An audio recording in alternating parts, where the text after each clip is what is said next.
Você já deve ter ouvido falar na Ford, uma das montadoras mais famosas do mundo.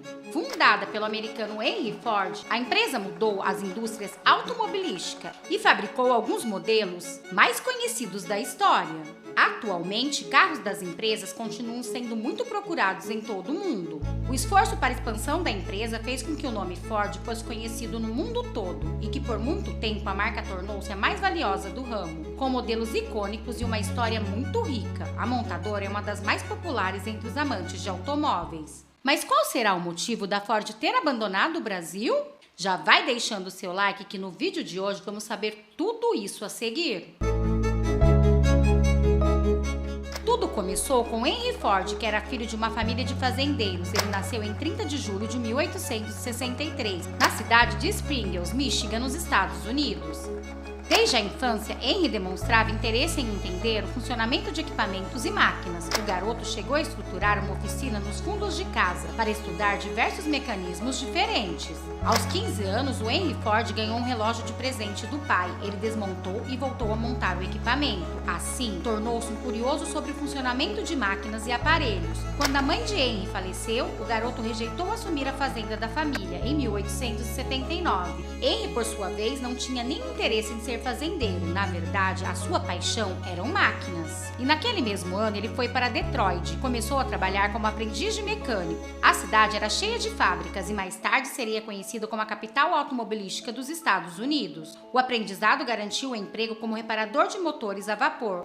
Henry Ford tinha apenas 16 anos de idade quando construiu seu primeiro motor a vapor. A partir de 1891, Henry Ford assume o posto de engenheiro da Edison Illumination Company, em Detroit, a empresa de propriedade de Thomas Edison. E então, Henry atinge o posto de engenheiro-chefe. Nos fins de semana, Henry Ford desenvolvia um automóvel na garagem da sua casa. Ao ver tanta atividade, os vizinhos apelidaram ele de Louco da Ford. Nessa fase, Henry cria o primeiro motor de combustão interna, patenteado em 1893. O protótipo em questão era um quadriciclo de propulsão independente movido a gasolina. E diante do êxito desse modelo, Henry Ford abandona o seu emprego. Isso estimulado pelo próprio Thomas Edison, entendendo que ele ia chegar muito longe e estimulando ele a concluir o seu sonho. A Ford Company é fundada em 1903. Na sua fábrica, Henry implantou várias novidades na produção, como a linha de montagem em massa ou série. Após a criação da sua primeira empresa, Henry Ford lança o carro Ford T, que se tornaria um ícone na indústria automobilística dos anos 20. Em conjunto com a administração da produção em larga escala de automóveis, Henry Ford também coordenou o fornecimento de insumos automotivos e, em 1905, foi estabelecido como presidente da Sociedade de Engenheiros Automotivos. Inspirado no Taylorismo, Ford criou um método que consistia em especializar os operários em poucas funções. Assim, o chassi do automóvel passa sobre uma esteira enquanto os trabalhadores colocavam os componentes. Os operários não precisariam se deslocar para a ação de instalação das peças e um automóvel inteiro ficava pronto em poucas horas. A esse primeiro projeto foi dado o nome de Modelo T, que no Brasil foi batizado como Ford Bigode. Com esta linha de produção, Ford conseguiu baratear o produto, entretanto surgiu um problema. As pessoas não tinham como comprá-lo, por isso reduziu a jornada de trabalho para 8 horas diárias, com folgas nos fins de semana, e aumento do salário dos operários. Os veículos antirrestritos a poucos tornam-se mais baratos e, portanto, mais acessíveis à população. Em 1914, a companhia comercializava 250 mil unidades de automóveis. 2 anos depois, a produção vendia mais de 450 mil. Os produtos viraram objeto de desejo da classe média norte-americana, o que influenciou diretamente na economia dos Estados Unidos. E em 1920 já eram produzidos 2 milhões de unidades. Entretanto, a Ford sofreu a concorrência de outras montadoras, como a General Motors. O fato de não querer aceitar inovações como a mudança de cores de automóveis fez com que as vendas dos carros diminuíssem. E atendendo a pedidos do seu filho, Ford lança um novo modelo de carro que seria um sucesso de venda, o Ford A. A partir daí, a empresa recuperou sua participação no mercado e até hoje é uma das líderes da venda de automóveis em todo o mundo. A estrutura do trabalho criada por Ford ficou conhecida como Fordismo, que foi elemento fundamental para a modernização que caracterizou a segunda revolução industrial. Para colocar suas ambiciosas ideias em prática, Henry Ford precisava de um sistema de trabalho diferente em suas fábricas. Isso porque, na época, os carros eram fabricados de maneira artesanal, levando bastante tempo para ficarem prontos.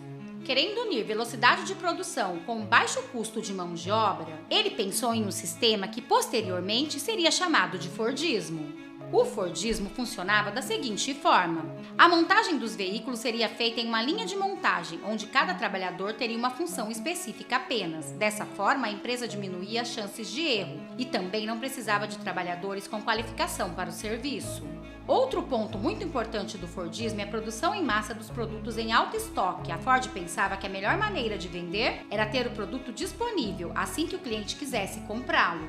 Por isso, a empresa continuava fabricando e estocando os veículos, mesmo que a demanda não fosse equivalente à produção. Esse sistema favorecia muito as empresas, que via sua produção nas alturas com uma mão de obra barata. Mas, obviamente, que uma das classes saía prejudicada de toda essa situação, que eram os trabalhadores. Com salários extremamente baixos, uma carga horária muito exigente e sem direitos trabalhistas, os empregados começaram a exigir melhores condições de trabalho para continuarem nas linhas de produção.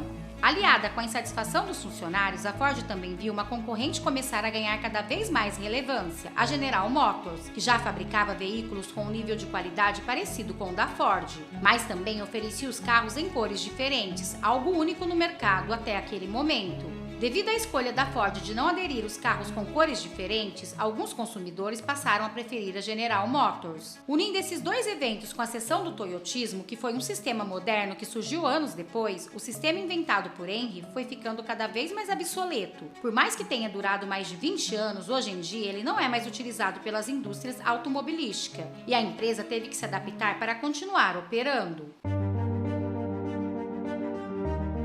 Visando conquistar outros mercados ao redor do mundo, a Ford começa os planos para a produção de carros em solo brasileiro. Isso foi em 1950 e em 1953 inaugurou a fábrica do Ipiranga, localizada em São Paulo. O projeto chamou muita atenção, pois podia comportar mais de 2.500 empregados e ter capacidade de produzir cerca de 125 carros por dia.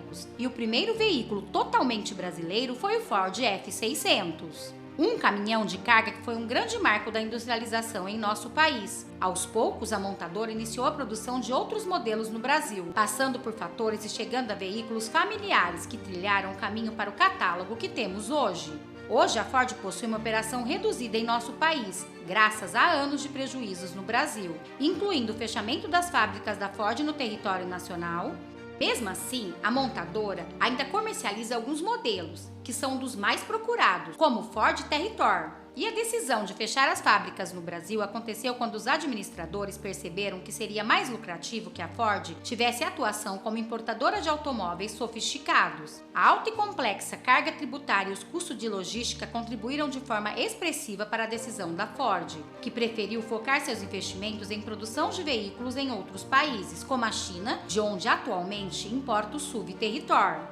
É lógico que a companhia não informou essa motivação no comunicado à imprensa, o qual informou a decisão de fechamento das suas 3 fábricas remanescentes no país. O câmbio desfavorável em relação ao real foi outro ingrediente decisivo para bater o martelo, em relação ao fechamento das linhas de produção da Ford no país, mas também combinado com outros fatores. Além disso, o percentual de componentes importados em automóveis produzido localmente é elevado em torno de 40%, aumentando o custo de produção e reduzindo o lucro de acordo com a flutuação da moeda norte-americana.